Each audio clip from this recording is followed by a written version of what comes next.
Hello, I'm Reverend Michael Mugford. I'm in ministry at Cole Harbour Woodside United Church, and this is my spiritual reflection for January 22nd. As I wrote this spiritual reflection, the United States has just sworn in a new president. Canada itself is standing on the edge of an election. Hamas and Israel have come to a ceasefire agreement, and there have even been the release of some hostages. There's so many other events taking place around the world, it's hard to keep track of it all. It can get difficult to even want to open the news feed on our web browsers or to watch the news on one side or another or even on television. It's getting harder to trust the stories that are being shared in the media. Meta, Facebook, has announced changes to its fact-checking algorithm, and so it'll likely be less reliable for news and information.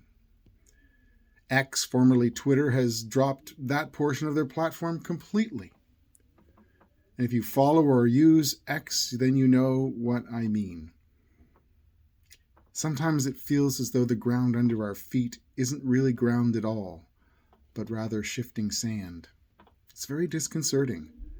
And I've spoken with several people who just want to shut it all off and simply pay attention to the world as far as the end of their fingertips. I can't blame them. I don't think isolating ourselves from the world is the way to go. But somehow, we need to find a way to engage in the world around us and not let so much of it drag us down. That's easier said than done. I think that those of us who have a faith connection through a church or mosque or synagogue or assembly of some sort, we're used to thinking beyond this present reality and imagining with hope what could be around the corner. There are many people who dream those sorts of ideas into a new reality, and there are others who only dream.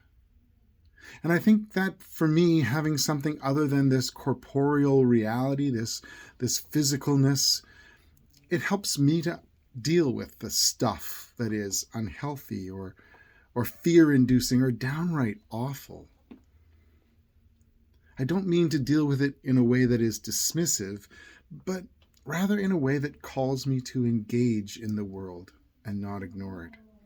It doesn't mean that it has to be a solution to something, but rather it can be something that can be an outlet for my anxiety or address something that I can, or maybe even just be present in a particular moment. A moment of beauty or awe or even wonder. I often find those moments when I'm thinking about the divine.